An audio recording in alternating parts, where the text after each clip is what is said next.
What's up, everybody? To Phandom Nights. Welcome to Phandom Nights, where we break down pop culture one fandom at a time. Today, we're going to be having a discussion about our top, well, I guess from 11 to 1, our essentially favorite Star Wars movies. From 11 to 1. Do the Zemo dance, guys. Okay.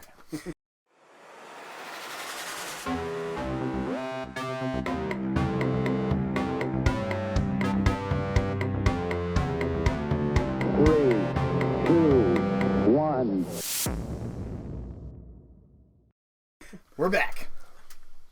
I'm Chris. I'm Dustin. And I'm Sherman. And Thanks, guys. And this is our favorite Star Wars. In honor of May the 4th. Yes. We need to we need to have a discussion here, guys. What our favorite Star Wars things are. It's been a while since we've talked about even ranking them, so this is going to be kind of interesting. And I wrote them all out, and then I just kind of moved them around in the order of just how I'm feeling right now. And I'm like, I'm kind of surprised by this. So we're going to start with the 11, because there's 11 movies, the 9 Skywalker, and the 2 standalone, so we have 11 total, so we're going to start at 11, and then work our way up to the number 1. Yeah. So you want to start us off with your first number 11? I'm more curious, like, what our 11s will be, and what our 1s will be, just like the opposite ends of it. Nothing in the middle, just... The middle's going to be interesting, too, but, like, what our worst ones and our best ones, because just ranking through this list, I'm like, yeah, this one's kind of worse. This one, this one's kind of worse than this one. So, I'll start the bidding. I guess my number 11 is Rise of Skywalker. Dude, we're done. Hit the record button. We're done. Nope. It's not that. Hit the record button. We're done. We're done. I gotta go now. I gotta No, leave. you can keep going. I was just going through it, and I'm like, right now, I would rather watch any of these other movies than that one. And just the letdown that I had when I watched Rise of Skywalker, it's good and it wrapped everything up, but it's just like a footnote to the rest of the saga. You're gonna hate me, but I'm with them on Oh number no! 11. Dude, I'm burning up in here, dude. Oh my gosh. Is that your worst one? I would, so like the rewatchability of Rise of Skywalker to me is like so low. I know. Where I'm like, I would rewatch it if I'm going through and like rewatching all of them. Oh man, is that like one of your top ones? That's why I'm like. That's why I was gonna. That's why I'm saying the worst one and the best ones are gonna be the most interesting, because I feel like we're gonna be on vastly different. Well, my platforms. mood for this video is officially killed. Thank you, guys. Okay, when we get to Rise of Skywalker, I'm not even gonna tell you where mine is. Okay. Yeah, You'll just have to find out. What's your number 11 then? What's your number 11? And again, my reason is rewatchability. How let down I was, because I was so excited going into this movie, and I feel like my expectations were just too high, and I just. Are you more upset that we put it lower than like Solo? Yes. Yeah, or Phantom Menace. Like, oh Phantom man, Menace is good. It is. I'll give you good. that, but there's only one thing I really truly like about that movie. A Phantom Menace. Yes. Duel of the Fates. Right. Yeah, there's a lot of things about that. There's a movie lot of small moments that I love and I'll always remember, but I have like big moments from each movie. Yeah. To me, that are like the defining moments of each movie, and so that's kind of what I'm ranking. What's the defining moment in Rise of Skywalker? Or maybe we'll talk about it when we get to it. Yeah, we'll get there. Maybe that's a good thing to do. Rank it and then a defining moment in it that like set the tone for the whole. I don't know. Maybe not. That's just how I'm ranking it. Anyways, so what's your number 11? My number 11 is Solo. Solo. Yes. Okay. I can see that. I kind of guessed that because that's why I was like, that's why you're mad. Right. He's like, Skywalker was worse than this one? Yeah. I mean, Solo... Why is that one your worst? I don't know. I just feel like it was not needed to be released at that time. I think it was just kind of pushing. Right. Yeah.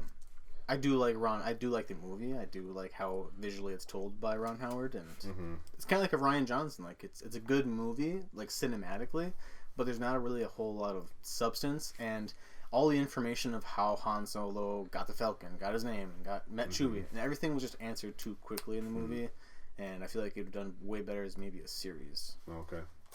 So that's my reason. You already know you're 11. Go to 10. No, you can give us your reason if you want for Rise of Skywalker. No, like I said, the rewatchability of it is like so low for me. Like I understand that like a lot of answers get like thrown at you for Solo, but like there's so much action and like things going on that like I could rewatch that more times than like. Just contradicts. I feel like I could rewatch Solo more times. Like there's things in Solo that I'll get to when I get to mine, but I don't know. My number 10 is Attack of the Clones, and all of these movies, I mean, they're like top tier movies. I mean, I like all of them. It's kind of hard, like even ranking like Marvel movies or something like that. It's like they're all good. So even let's go through our top 23 Marvel. Yeah, right. But they're all good. Like even the number 23 in Marvel or number 11 on this doesn't mean it's a bad movie. It's just there's so much good stuff out there in my opinion. So yeah. No, so even Attack of the Clones, I've been a huge defender of Attack of the Clones, even though it's really low on my list. I love that movie. It's so fun. There's so many cool scenes in it. Like I've out of the prequels, even more than Revenge of the Sith, I probably rewatched Attack of the Clones more than the other ones, just because there's so much else going on. But as far as like a story and like things that are happening, it just feels all over the place. And then there's that really slow Padme and Anakin segment in there that it's not as fun, you know. So yeah, that's why I put that low. All right, my number 10 is The Phantom Menace. Okay. Mainly because the only real scene, like I said, was Duel of Fates that I really liked about the movie. And everything else just kind of seemed too slow. Yeah. It was a very, very slow beginning to kind of get into what the whole purpose is, which is to introduce Anakin. And it's crazy nowadays thinking about that movie and how many Easter eggs are in things nowadays, and how that one was just like, we're just telling a random story. Like if they were making Phantom Menace now, it would be just chock full of all these little like, oh, that's from this movie, that's from this movie, you know. But I don't know. It's mean, that's just you're always gonna say that with content that's been released 20 years ago. Yeah. So, I mean, imagine if we redid the originals. Yeah. Like how much stuff you could put in. They'd probably just ruin it. Well, yeah. But yeah, Disney would ruin the crap out of it. But I personally put down Last Jedi for number 10. Okay. You just don't like any of the sequel trilogy. You know, it like Rise of Skywalker. I liked this one because it like they reintroduced Luke, but like besides that, like it wasn't like major for me. Like I don't know. I guess it just wasn't anything like super special. Yeah. Number 9 for me is Solo. It's a little lower on the list, but again, rewatchability. I've watched that one quite a few times. I think I've watched Solo more than I've watched like Rogue One, just because it's fun to just have on even in the background or something. Because the thing about Solo for me is that that Cthulhu scene, like in the cloud. I always forget that's there, and every time I see it, I'm like, whoa, this is amazing. Like the whole sequence is just awesome, and so it's just a fun movie. But it's lower because there's just so many other great things ahead of it. So right. My number 9 is The Last Jedi. Wow, that low. Yep. I'm very surprised. I was curious why you didn't blow up when I said it for number 10. No, totally understandable. Wow. Okay. Before we do our number 1s, we should go through our whole list again, so we wrap our head around it. But so the reason why I have The Last Jedi so low is because it just kind of pushed the boundaries too much for what a Star Wars movie I think isn't. I think again cinematically looked beautiful. Oh, absolutely. But the story, just complete trash, dude. Seriously. Like, Rian Johnson, you sucked it up. It's so funny. It's like they tried too hard. Heartwarming hearing you say that, because when I first saw that movie, you were such a defender of that movie. Oh, again, I love that. I love the movie. I Yeah. love it to death. Yeah. But again, like I said, with every Star Wars movie, I love to death. But I can notice all the flaws each movie has. Right. But I can still appreciate it and love it past the flaws. I don't let the flaws bother my enjoyment of the movie. Right. Yeah. Helmets. Yeah. My number 9 was Attack of the Clones. I like how you guys are pretty similar with your. I know so far, except for 3. So, like, my biggest issue with it was the forced replayability or rewatchability for it. Because like, well, growing up, like, anytime like we didn't have like streaming services or anything like as kids, and like I always feel like Attack of the Clones was on every like cabled network that I was, and I'm just like, you're literally trying to shove Attack of the Clones down my throat. Yeah. But like, there are still good parts to that movie. Like, I love seeing like the clones show up and like the Jedi fight in the middle of that gladiatorial ring. Like, movie had like some great parts to it, but like I guess it was like that amazing highs and then just boring lows. Yeah, absolutely. Yeah. And anyways, we've all seen it. It's just What's your number 8? Number 8, Phantom Menace. Okay. It's a little higher than you, I guess, but I did like it. And honestly, what made me appreciate Phantom Menace a lot more was going to Star Wars Celebration. And there was a panel or something that we sat in on, or maybe it was a video that I watched or something, just analyzing just the music in the Phantom Menace. And how, like, that ending scene where they're doing the whole, like, parade and like, that, the notes for that is the same notes as Palpatine's, like, low... Imperial March? No, the sinister, like, Sith song, like,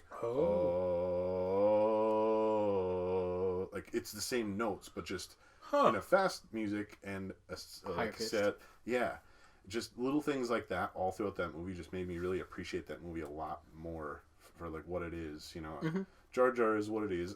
I don't not like him, but and people think the prequels, I mean, I know Revenge of the Sith is heavily CGI'd, but like Phantom Menace is not actually as CGI as you'd think. Yeah, and it's like, really especially good. And the pod racing scene is like pretty much all real. Pod racing scene, man. I just remember going to Dad's theater when he first had it and turning, like, that was the first thing I watched in that theater with the surround sound and all this stuff. Like, this is awesome! And then Duel of the Fates, I've seen it 1,000 times, but every single time I see that scene, it just gives me goosebumps. So I'm putting it low, but I have a very big appreciation for that movie. So I'm just sitting here defending the movie, not saying why it's low on my list. But so what's your number 8? My number 8 is Attack of the Clones. Only because my defining moment for that movie is the ending with Anakin fighting Dooku and losing. That's kind of the defining moment for me in that movie. Where it just kind of leaves you feeling like, what was the point of all this? Yeah. That, and you just kind of see how naive he is, and a lot he has to learn mentally. Like, he's physically a gifted Jedi, but he has a lot to learn mentally. And so that just kind of, I don't know, they did it further explore that in the Clone Wars and stuff, and Revenge of the Sith too, his mental growth too, because he's like, oh, I'm gonna take him now, and then Revenge of the Sith, he's like, I was just about to say that, let's take him together. Yeah, exactly. Like, we're gonna do this like men, not like little boys. So and of course Yoda fighting Dooku right after that was pretty cool, so have to have that. Right, that's why it's not towards the bottom like it usually was. I know, growing more affection when I have, again, a soft spot for Attack of the Clones, even though it's low on my list, but I love in the beginning of that movie where Obi-Wan is like, if you train more with your lightsaber, you'd match Master Yoda.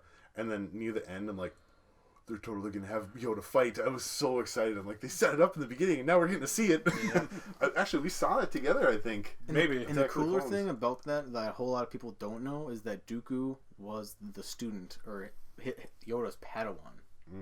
Before he left the order, so and he hasn't had a personal Padawan forever, and Dooku was the first one because he was the Grand Master.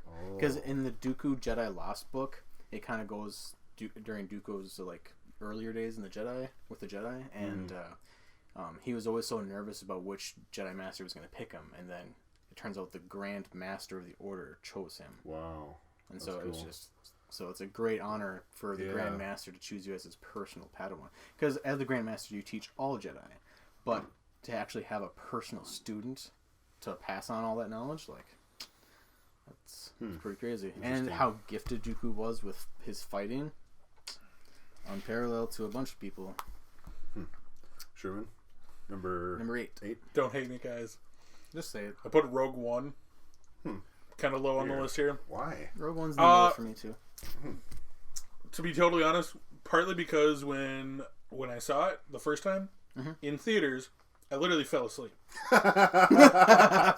Why? Were you super tired? It wasn't necessarily that I was super tired, but like it's such a slow build that I was just like, all right, whatever. Like, I'm not even kidding. I woke like I opened my eyes during the. Have you seen it since? I've seen it since. Okay, Yeah, okay.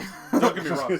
I'm like, the only recollection you have is half asleep, half awake. No. I've seen it since, but like it's such a slow build, and I'm just like, all right, can we kind of just like move it along? I think here? this movie had a slow build, but it had a payoff ending. It was so good the whole way through, but yeah. But I suppose the question is, do the ends justify the means? Yes.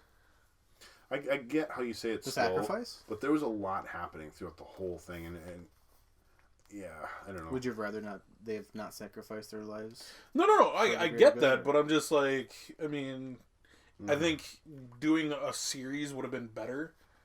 Because you would have been able to actually like build more into the characters that were in, and that's what the Andor series is. Yeah, Cassian Andor is getting his own series, so you'll get some exploration from him and K2SO. And I get that, but I'm saying like as a movie, like with like not as much character growth for like anybody but Jin, I was like, all right, that's fair.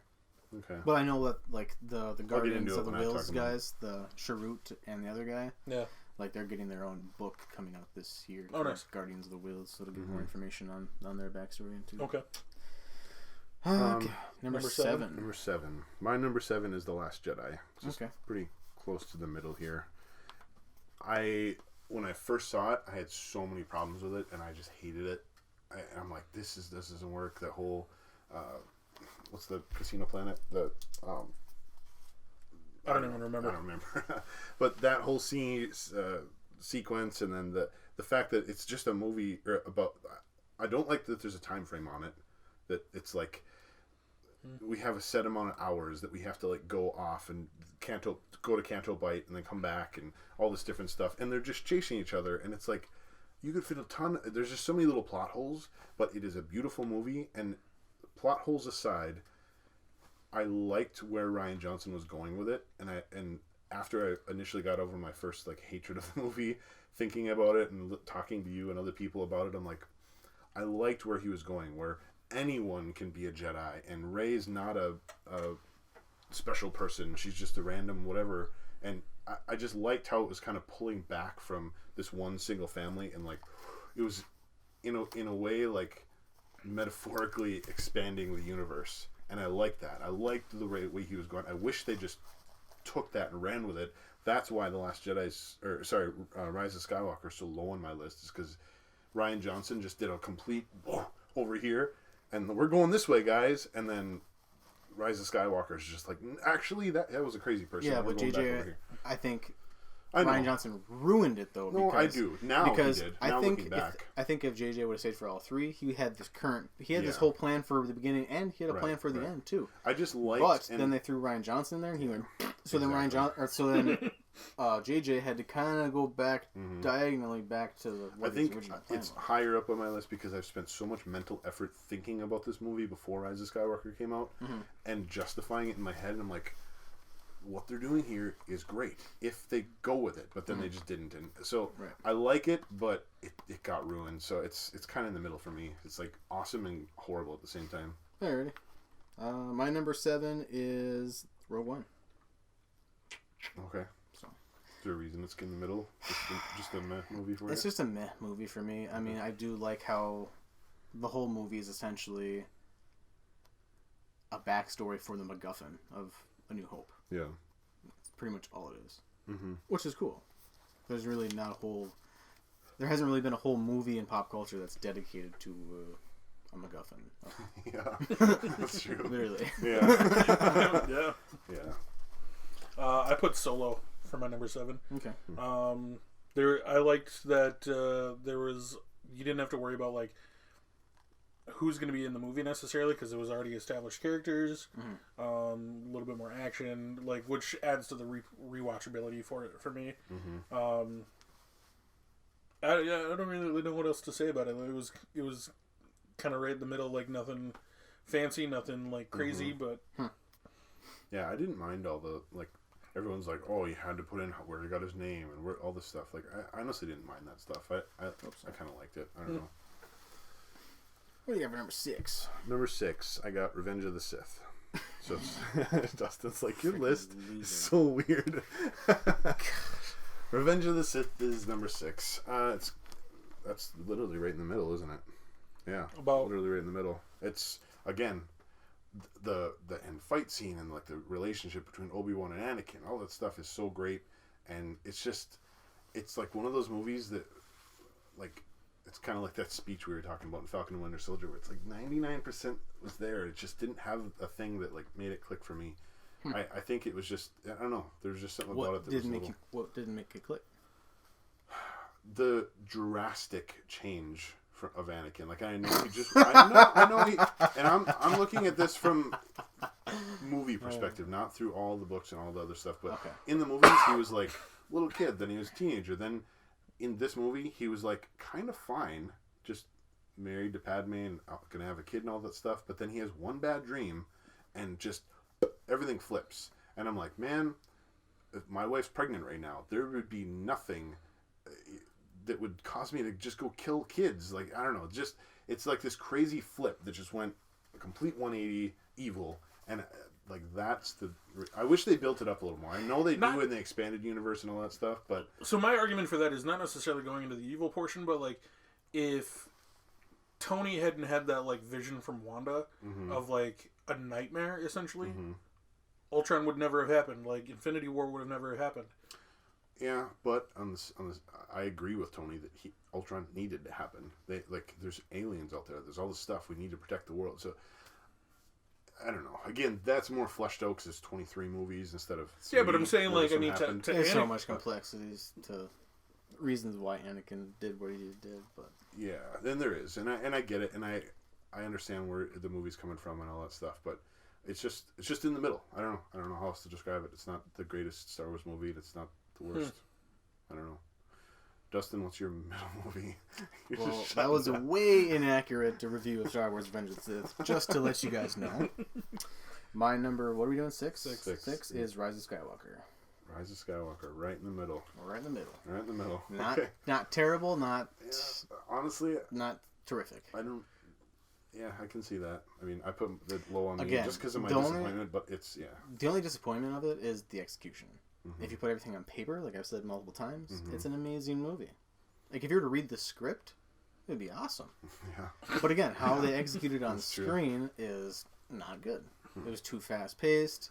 There was too many, like, how's Palpatine back? He just is. He's there. Somehow Palpatine returned. That's literally the quote that Poe says. Dark magic, whatever, yeah. Yeah, I mean, dark magic, stuff only the Sith knew. Like, yes, I get that. If you read the expanded knowledge, like the comics and stuff, but not everyone's gonna understand that. I really feel like they should have released the Mandalorian before this, and because like the Mandalorian added a lot of that stuff to it, you know. But whatever. Number 6. I put down Phandom Menace. It's higher than I thought. Well, and I put it. So the reason I gave it to 6 is because like. Phantom Menace was like a good introduction to the Star Wars universe for like our generation. So like a lot of nostalgia goes into that movie for me. Yeah, for sure. Like that was because like I mean you have the original trilogy, but then you have an entire like different generation of like the original Star Wars generation that has kids finally, and they're like, we get to share this with our kids now. Yeah, and like. It was great seeing Anakin like get introduced originally. I was personally the only thing I hated was that like we didn't get to see more of Naboo in like the rest of the series because I loved their like Naboo their awesome dude planet. Their tech was like dope, sweet. I mean they're you know I get why they didn't because they're going to different planets and all that, but but yeah. I personally loved the movie. I speaking of nostalgia for that movie, man, I remember going around with Grandma and like they had these Pepsi cans with all the different characters on them. I went like Grandma and I just drove around for hours some days, just like trying to go to every gas station trying to find these cans, and I collected all of them.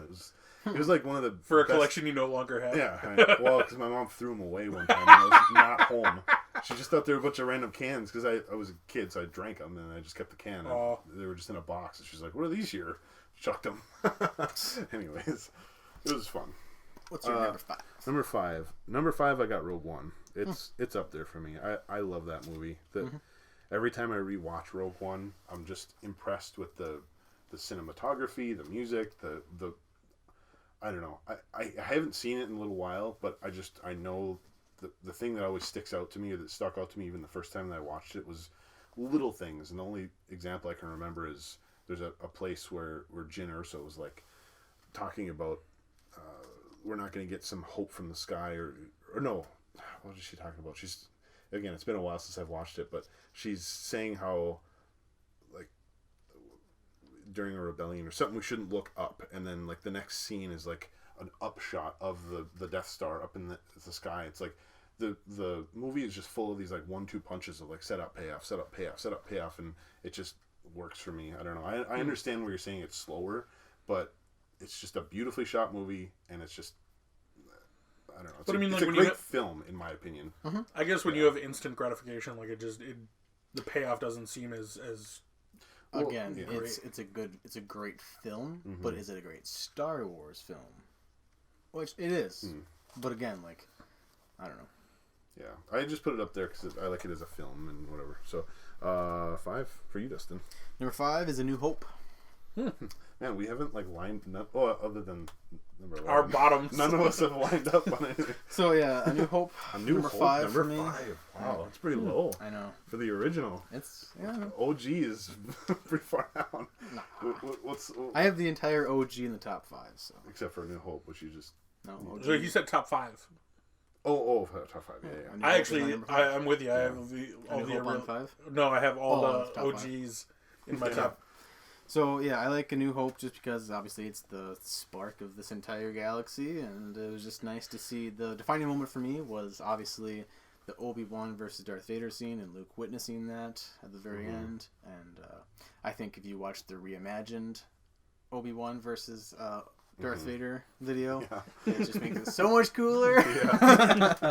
So just for that reason alone, I'll put it at number 5.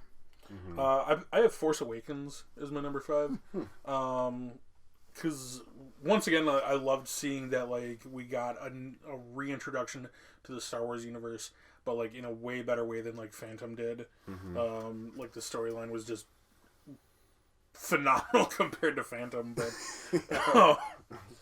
but like everything about Force Awakens was like what we kind of like hoped for in like a sequel, and then it kind of just teetered off with the rest of them. Yeah. I agree.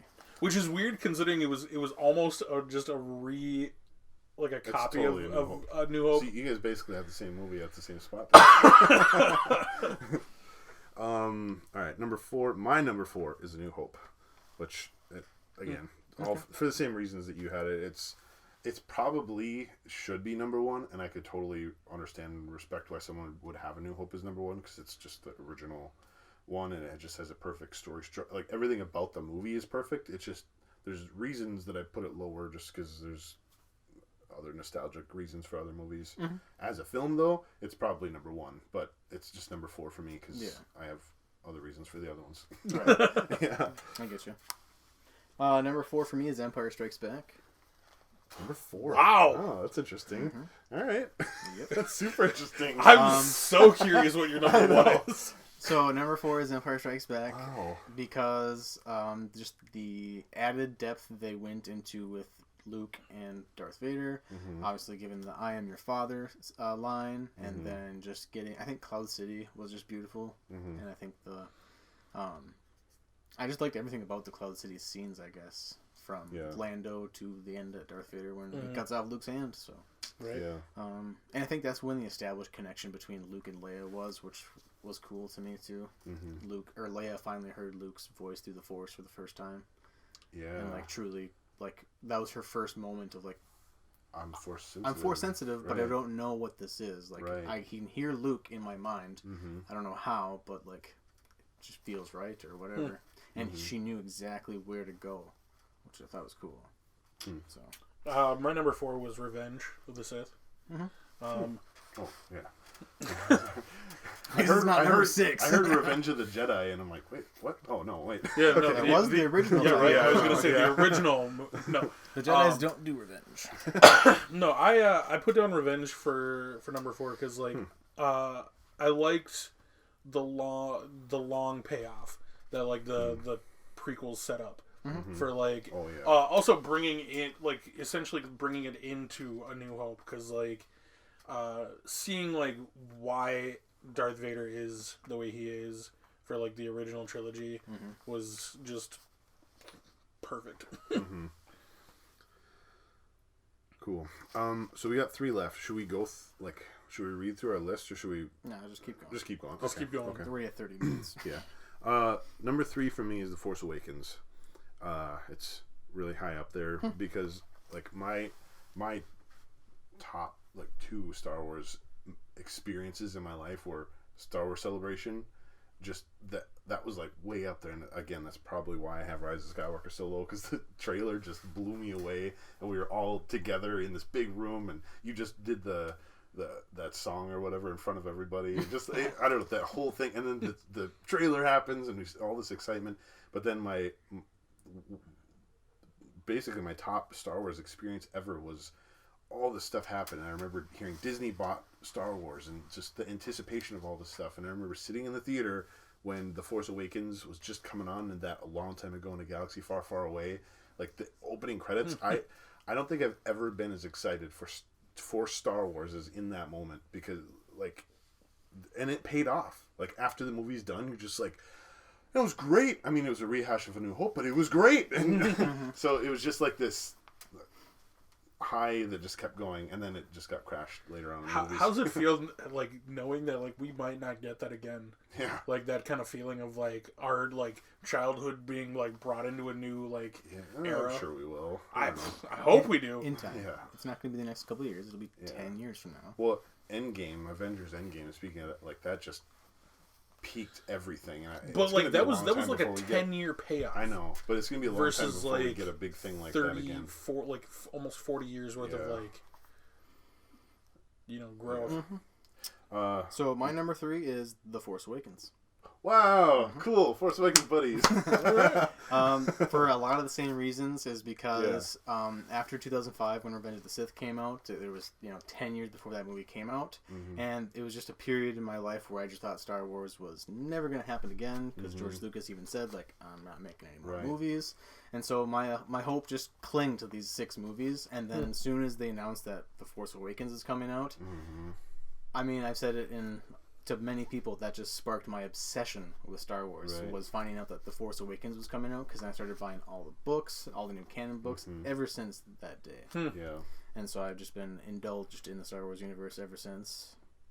Yeah. So I thank The Force Awakens for my obsession. It was like this perfect rekindling of all the new Star Wars stuff. It was like rekindling the kid in me, because kid me loved Star Wars so much, and then I was so bummed as like a young adolescent, like, oh, no more Star Wars, I just have to cling to what I know, and then there's new stuff coming. So and it's gonna keep coming because it's now owned by an empire. So would you say that like the intro or the announcement of The Force Awakens is what like sparked you to actually like become like, is it a fandom night? No, Star Wars Celebration did. Oh really? Yep. Like last year, Star Wars Celebration? 2 years ago. Oh. Yeah, 2 years ago now. Oh, this one didn't happen. Yeah. That's something that didn't ever happen. Thanks, Democrats. Wow. Sherman, your number 3. My number 3 is A New Hope. Sorry, but the Californians heavily are Democratic. And they're the only reason why it didn't happen. Anyways, continue. A New Hope is my number 3. And the introduction for this whole world is just like unparalleled. Yeah. Like, yeah, I don't even know what else to say. Yeah, we've already. Yeah, we were just. Right. We've been. Yeah. Okay. Number 2 for me is Empire Strikes Back. That's obviously number 1 with a lot of people, but well, me and yours are tied for number 1. That's funny. Empire Strikes Back. It's just to me, honestly, Empire Strikes Back is like the perfect Star Wars movie. How you were talking about, is it a good Star Wars movie? Well, Empire Strikes Back. We talked about it, but it expands the universe. Like Leia gets Force sensitive. There's like these crazy animals in an asteroid. Like just it like blew my mind. A New Hope like opened up the world, but then this one was like, whoa, Star Wars there's is so this much big. more. Yeah, there's so much in it here. adds so and much character little depth. tiny things, and even rewatching it now, there's things you pick up on, and it's just fun to watch. So I don't know. My number 2 is Revenge of the Sith.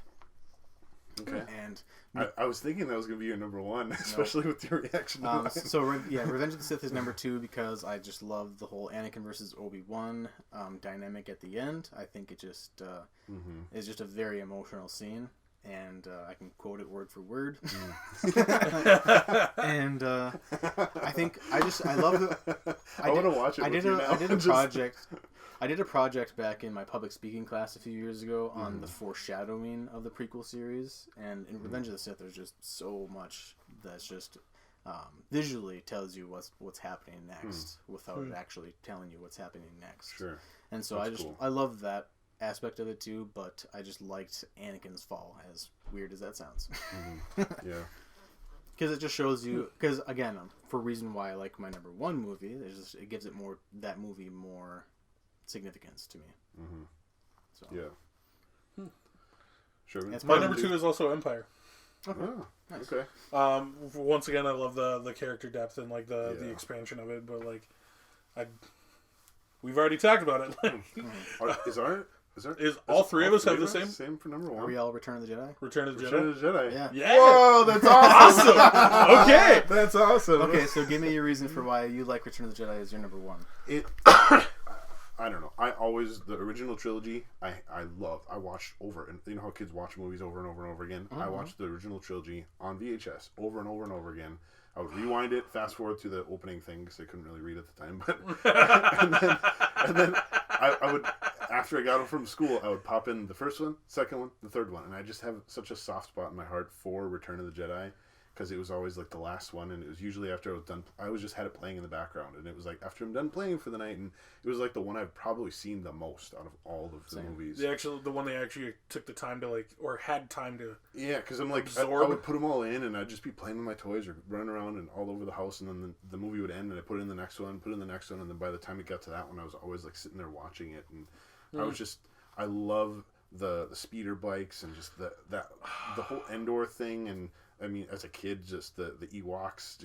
There's so much in that movie. It's not the best, probably the perfect Star Wars movie, but it just, for me, the nostalgia of that movie and to me, it's the culmination of the series. I know it goes on from there, but like it has a definitive ending, and like Vader redeems himself, and just all these things come together, and it's like, and this Luke has to kind of like, he almost grows up even more after this, because he has to like bury his father, and just like he becomes more of an adult, a Jedi. I could go on and on about it. I'm trying to keep it short, but it's just a great movie. Yeah, I know. Dustin, Return of the Jedi. The reason why I like Return of the Jedi is just the last Luke versus Vader fight. There's just a lot of depth. You see a shot of Luke having half of his face dark and half of his face light, signifying that like you don't know which way he's going to lean. Obviously, we find out that he leans to the light. But the defining moment for him is when he gives into the hatred and cuts off Vader's hand, and is like, realizes that I am literally the same. Like, he's robotic like me. And so he goes to Palpatine, and he says, like, I'm not going to fight you. Like, I am a Jedi, like my father before me. And it's just, it gives me such so good, goosebumps. Right? I'm getting goosebumps now. I'm literally getting goosebumps. Oh, man. Look at his arm. I'm getting goosebumps, too. Like, just thinking about that line. And it's just such a powerful line. And I don't know. And everything about this movie. And then Vader just, like, coming to realize, like, his love for his son is greater than, I don't know, just the pain he's been enduring for 30 years or whatever. So yeah, like, Luke realizes he's like his father, and then when Luke is getting electrocuted, his father like looks at him and becomes his father again. I don't know. It's just so Anakin good. That was trapped in such a dark and such a hard place to get out. There's seeing the pain no matter of his how far son. you're gone. You're right. Again, Luke always sensed that Anakin was still in there too, and so it just took a lot for him to feel, because he's dying to. Yeah. It took him to almost lose his son, because there's this really cool edit on YouTube that shows like flashbacks of like Padme and stuff like that, and it's like he lost Padme, who he just absolutely loved to death, and then he finds out he's a father from her, and this is the only extension of her that I have. And so... Man. And, like, he's about to die. Yeah. And then so he's like, no. It's like, it's just like, yeah. And then just throws him down and gives his life for his son. So it's just very emotional. That's the reason. Absolutely. Amen. I hate going third because like there's nothing else I can say. You guys literally took all the best words for like this movie is so just like good. Like I'm so happy that we all have the same favorite. I was waiting for one of you to say Return before number one, and I'm like, wait, hold on, nobody said it yet. What's going on here? So cool. That's cool. And again, it's the culmination of the series for me, and that's probably again why I put the Rise of Skywalker so low on my list, because it's like it's trying to do the same thing that my favorite movie did way better, and it's different. I understand that, but it's the Vader sacrifice and all that stuff is just that doesn't matter. Oh, okay, the things that matter the most in that movie just don't matter anymore. Okay. Yeah. I just love that like with Return of the Jedi you have the ultimate long payoff. Oh yeah, you have the ultimate conclusion to a story. Yeah. And that's the beauty of it, which I love. Like the ending celebration scene when he's looking at the Force Ghost and celebrating with Leia and Han and stuff. Like, just a beautiful scene. With OG, obviously not Hayden. And no. Hayden Christensen is the proper one. You think so? Yes. And because I'll get into this real quick. So the reason why Anakin is the true proper Force Ghost version is because when you become a Force Ghost, you go back to... It's only a Jedi thing, the light side of the Force. Yeah. So you revert back to when you were at most in tune with the light side of the Force, and that would be young Anakin. Because, yes, he was redeemed, but that wasn't his most in tune with the light side of the Force, is when he just got redeemed before he dies. Like, all that time he spent in the Clone Wars and stuff like that before his descent into darkness. So yeah, it does make sense that why like Alec Guinness is the like Obi-Wan in that, because he's the most attuned to the light side of the Force before he dies. Yeah, and just like Yoda, he's most attuned to the Force right before he died. God, so good. Luke died and looks that way because he was the most attuned to the light side of the Force. Force. We can literally just dive into this. Let's cut it there. Yeah. It's all right. important. This is good. All right. Send us off, Shrim. Thanks for watching, everybody. Check us out on Facebook, Twitter, Instagram, TikTok. Check out our audio only on Apple's podcasts and Spotify podcasts. And I guess may the Force be with you. May the 4th be with you.